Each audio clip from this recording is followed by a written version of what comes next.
Hello friends, welcome to the bench. It's 6 o'clock on a Sunday morning here in Lewiston, Idaho. It's pretty cold, about 30 degrees. And I'm sitting here with the Ankh. I've been going round and round with this thing, trying to get it figured out.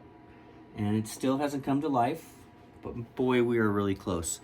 I've got all my biasing and voltages nailed in. I mean, just nailed in. This thing, when it comes to life, I know it's going to be the best one yet, because never have I ever concentrated so much on my voltage ladder and proper biasing and structuring correctly, when before I was just kind of going by the seat of my pants, mostly by my ear rather than my knowledge. So now that I'm gaining a little bit more knowledge, and getting to know this a little bit better, I've got my biasing straight. I'm running about a 490B plus, and me 65-70% puts me about 35 milliamps in that area. So, but yeah, I've been having some issues with this thing. Let's turn it around here. I got this thing, which is cool, little milliamp meter. You can dial in the bias. So I recommend those. They're cool. They're kind of cheap, but so we're gonna pull these EL34s out.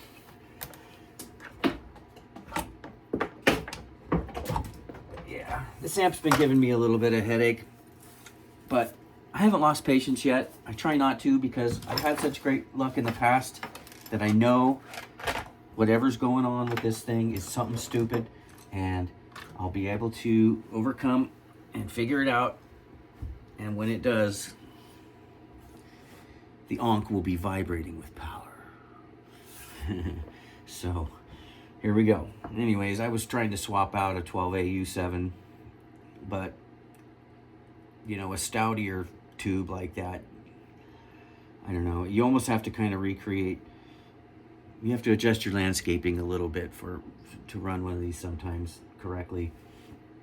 So I thought I'd just stick with the 12AX7 and a phase inverter. I do have an extra tube added, because at some point this is going to be a 2-channel amp. I'm going for the brutalist method, where I'm running 2 separate preamps, which will switch later on, at the phase inverter or at the master volume. So it'll be one clean, quick switch. And I'm hoping that works out, and hopefully I'll get to share that with you guys. And here's what it looks like underneath. And here we go again about wiring etiquette and layout. This is my 4th amp, and I'm still trying to get the hang of layouts. All 4 amps have different kind of layouts in them, and I'm trying to see what works best for me. I try not to copy other people, or it just doesn't interest me to do that, or I just maybe don't have the patience to sit and follow someone else's way of doing things, so I have to kind of bumble through it myself. But I don't know if you can see that. And you can see here a little bit of the gut shot.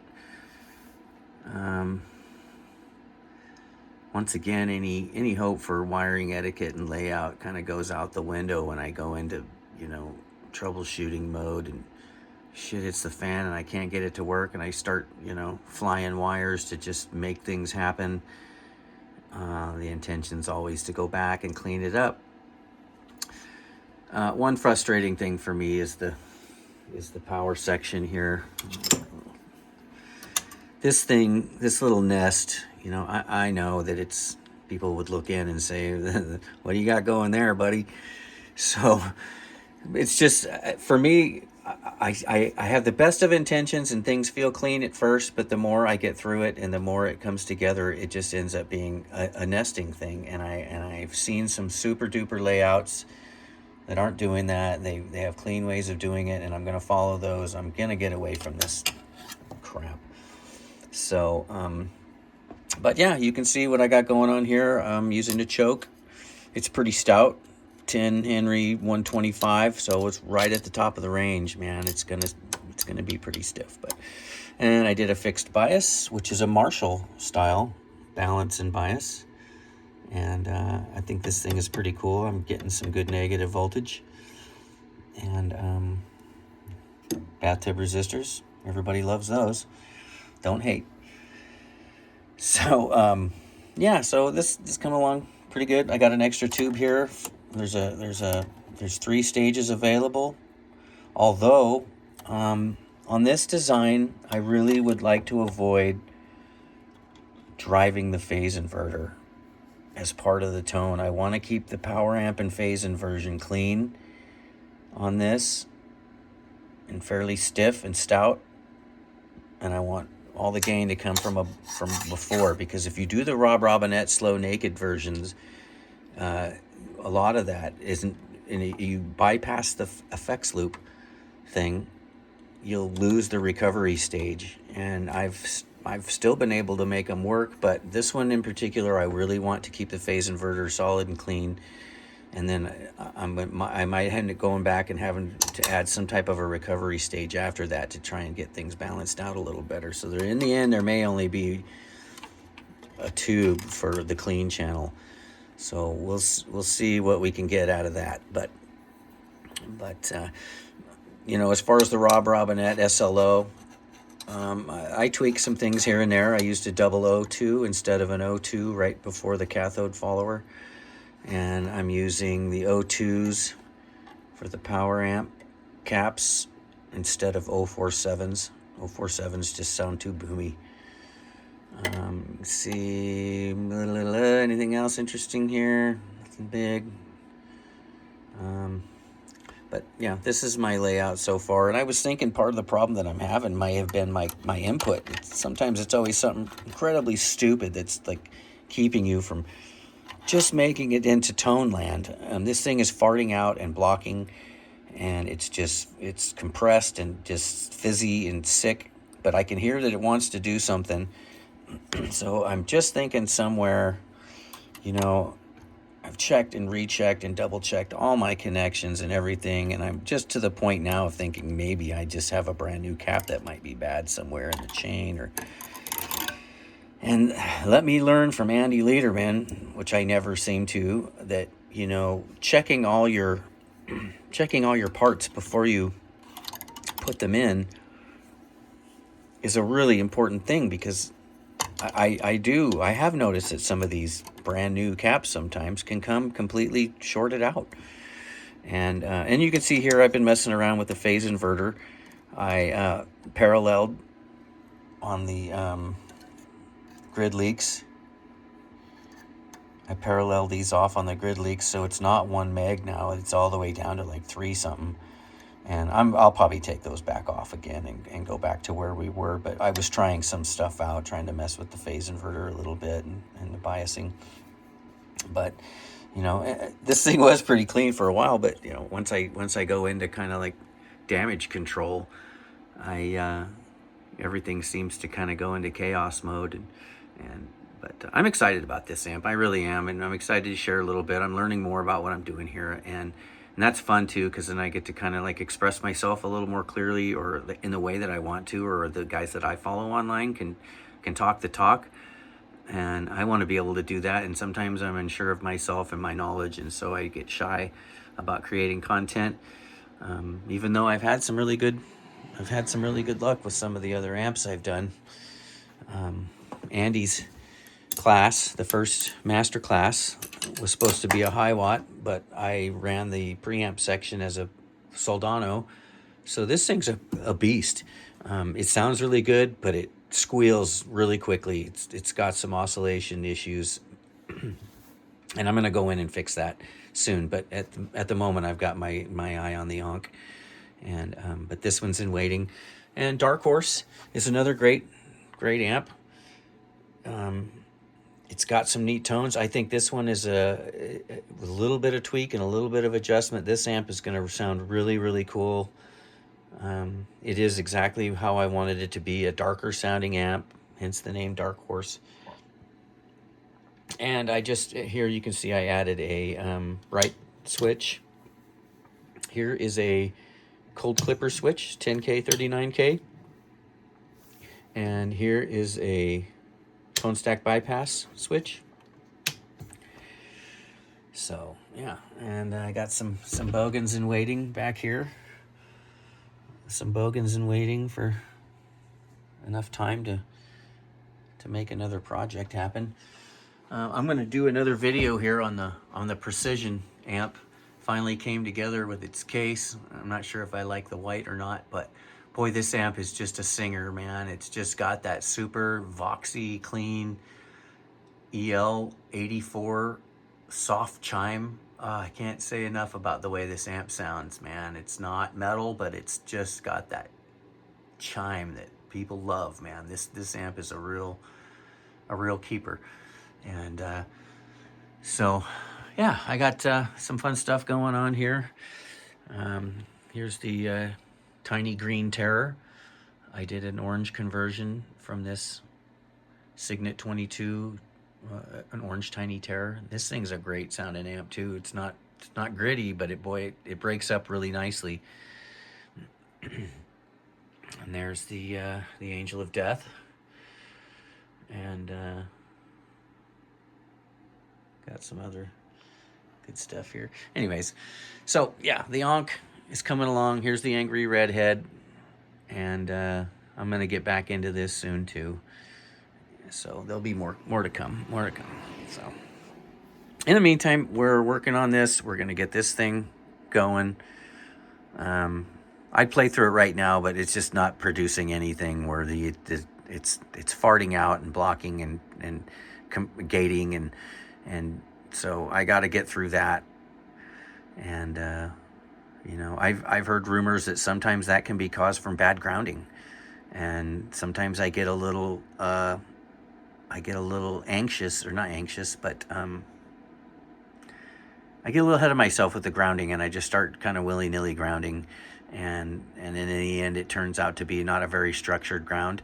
And it, you know, some of the amps have been quieter than others, but you know, of course we all know that leads to hum, and it can also lead to, you know, some funky stuff coming in from other directions through the grounding. And I always wonder, being that this is an aluminum chassis too, if that creates a grounding issue somehow, because aluminum's not super conductive, but unlike a steel chassis or something. But I never hear any big problems from that. So anyways, yeah, we'll talk about the auto robe for a second. Turn the heater off. The auto robe is this box that I bought, and I use it as my bench speaker. I'm gonna probably mount my bench speaker somewhere in the wall somewhere here. We'll see, but this thing is pretty cool. I found this thing at the pawn shop, and it's got a Celestion Vintage 30 here in the lower section of it. But basically what this thing was is, back at the turn of the century, these auto robes, is what it's called. Auto robe. The heater. So what the auto robe did, obviously, it was a traveling suitcase for your clothing. And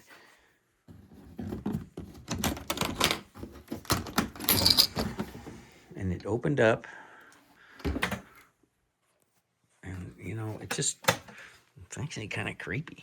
So anyways, I got some foam in here I was putting in to kind of try and keep this thing from rattling out like a box. But yeah, the auto robe is kind of a trippy thing, man. And it's got this metal bracket system in here that you could use to put your clothes on a hanger. So when you traveled, your clothes would stay straight and pressed. And you know, it's funny, people don't think about keeping their clothes so nice and fresh when they travel anymore, I guess. But times were different back then. But yeah, this box is kind of cool. I'm gonna get rid of it because it's kind of big and crunky and clunky. But it's just a vintage thing, and I love vintage stuff. And for some reason, this thing to me, just as soon as I saw it, it just called out speaker cabinet, waiting to happen. And maybe in the beginning, I thought about the right hand section, like putting like an amp in there or something, and having this thing be like a traveling amp type of deal. And the auto robe, and it's just kind of a, as you can see, I got the input jack all smashed out on this thing. It's barely holding together, but so I thought I'd share that with you guys. A little shot of the gear.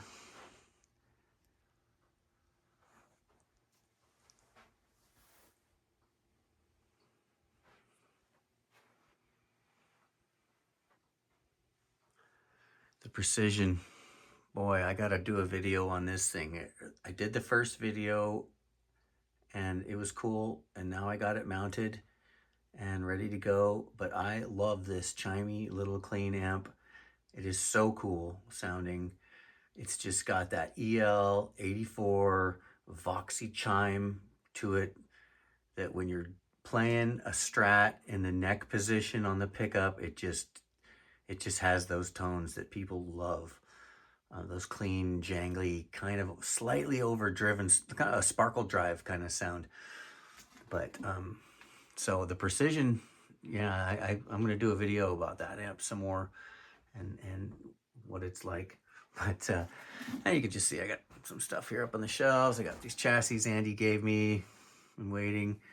I got my little tube-driven Stromberg Carlson clock radio, and I got it all finished and cleaned out, and then the clock didn't work. And you can't really buy the clock things anymore. You'd have to kind of hybridize it. And I do get a little AM radio sound out of it, but not much. And there's a little McMartin solid state. I got another little Bogan there. I have this Bogan 10 watt, which was a big part of the crux of my learning. Like I said, I didn't want to start doing kits to learn how to do amps. I wanted to get amps and get my hands in them and get going. And this little 10 watt simple amp is super basic, and I would recommend, if you want to go that route, to pick up just a really basic tube amp design and pull it apart and put it back together, and eventually you'll get it going and see how it works and figure some things out. And this amp never got quite put back together the way it was supposed to, but I love the way it sounds. And I took this cover for this off that McMartin, and it fit perfectly on that chassis. And but I've got a whole video put together about this particular amp and what I went through when I got it. It was called the Rat's Nest when I got it, because it had like mouse poop, or there was just a nest in there full of feces and piss. And I went through and totally redid this amp and turned it into something cool. And that's my biggest problem. I always try to create content and stuff, and then I get lazy and just never even finish it. I just start thinking nobody even really cares. But so and there's the rig as it stands right now. I got to do something about that Madison cabinet, though. I got one Celestion, and the rest of them are the Symphony speakers from Madison. I just like Madison for some reason. I don't know why. I haven't heard much of their amps. I've only heard kind of like really bad stuff about their gear, but I just loved their logo, and I'm always into some stuff that everybody else kind of isn't. And so Madison just kind of grabbed me for some reason, and I really would love to find a Trinity head or something I could work on. They didn't last very long as an amp company, but I've heard a lot of hit and miss things about them as amp builders. But a little bit of shot of the axes, double neck. You can see I got my own little zone out here. Computer set up. I like it out here. It's kind of where I come to do my thing, nerd out with my gear. And so hope this content isn't too boring. I'm kind of just walking around. Oh, look at this, look at that. But there's Lewiston. Good morning, Lewiston.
Now my fingers are cold. It's like 45 degrees in here, so forgive if I'm a little sloppy.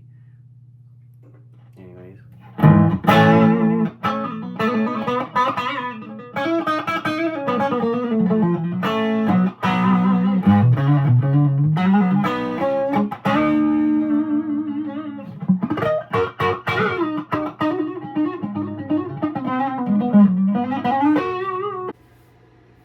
All right, we're back. After that little demo, I thought I'd bring up the Tiny Green Terror, show off a little bit. It does feature EL84s, and I've got a couple of bald ones in here. And as you can see, this thing's got it's got sloppy sockets. Most of the sockets on here, they're all sloppy. I should go through and tighten the pins up if I can. I just kind of noticed that.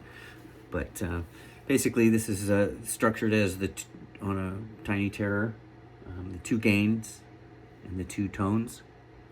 And then, as you can see on the back, I converted this little PA head, SAU22.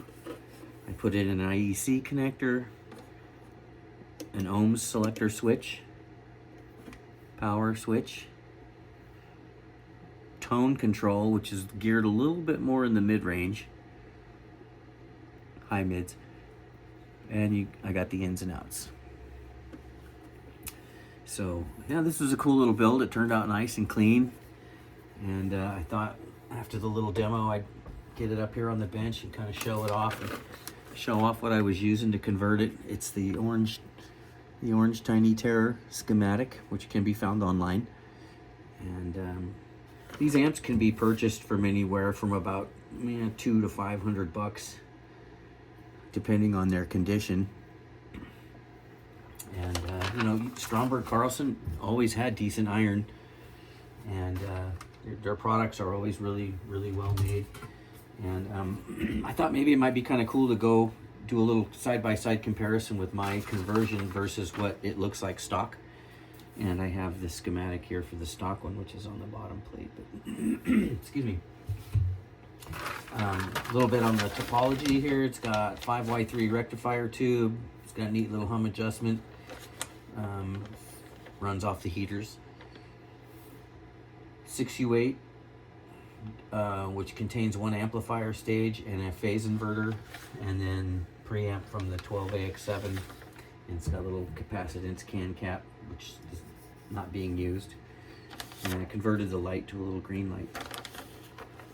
So anyways, let's just flip this over real quick and we can look. This is what the stock Stromberg Carlson gut shot would look like. So, you know, none of them really had big layouts. I mean, this was basically point to point for the most part, maybe you would say. And probably not total point to point, but anyways, you can see the way it's set up here. Kind of have some stuff pulled out and pulled apart. I'm just gonna convert this at some point, but I haven't done anything to it yet, and still sits here. It's got no tubes in it right now, but it does work. And I love these little 20-watt Signet lunchbox amps. Just flip this over. Yeah. I left the can cap in it, so when I messed around with it, I could do this. So we'll open this up and take a look at my conversion. It's been over a year or so since I did this, so I really don't remember much about what I did, I guess. I mean, I followed the schematic, and it sounds pretty orangey to me. I was pretty satisfied with the way it came out. It's really cool. It gets pretty pretty gained out and breaks up pretty good. I mean, it's not a metal amp, but boy, you stick an overdrive on this thing, you could probably get some good tones. Okay, so here's my conversion. You can see I use some boutique caps, Sozos. I think they're just all Sozos. Maybe there's a Mallory in there too.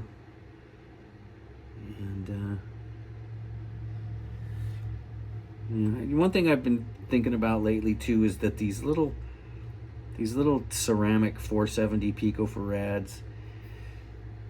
You know, I think my builds now, I'm going to start using the silver mica caps instead of these ceramics. I think maybe a silver mica 470 picofarad or 500 would probably help as far as you know, filtering the highs. Anyways, so yeah, you can see I got some different filtration going on in here. I got the bathtub resistors everybody loves, and this was a fun little build. I remember it didn't take me that long. It went really fast, and I'm sure there could be some fixing of things in here, definitely, but you know, it runs good, sounds good, stays pretty stable, and it's not very noisy. I know the room in here has a little bit of a hum to it because there's fluorescent lighting, and so I always seem to get a little bit of hum out of all the amps, even my high quality amps. So that's always in the background. It kind of sucks when you're an amp builder and you're trying to build a nice, clean, quiet amp and your room just has hum to it. Anyways, I gotta get my power situation figured out in the shop. So, anyways, yeah, just wanted to talk a little bit, you know, difference in the two.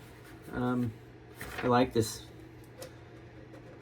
heater. The heater wire in here is I got the cloth wire. Stromberg Carlson never pulled any punches with their equipment. Their stuff was always rock solid and really the finest of ingredients. So that's what I really loved about Stromberg Carlson. They had standards to their equipment, and it shows in a lot of their stuff. And I mean, hell, General Dynamics was a part of Stromberg Carlson, and they made parts for the space shuttle back in the 70s. So yeah, so the Signet 22 is an SAU 22 Stromberg Carlson. And what I'm presenting here was the orange Tiny Terror, and so I call it the Tiny Green Terror. And it's a cool little amp. You saw the video. We could go over some things that I changed, I suppose, in here. But as you can tell, basically, I just used the irons that were in the Stromberg Carlson, and maybe the voltage ladder isn't exactly what it is right here, but I came damn close, and you know, in the end, there it is. Cathode bias.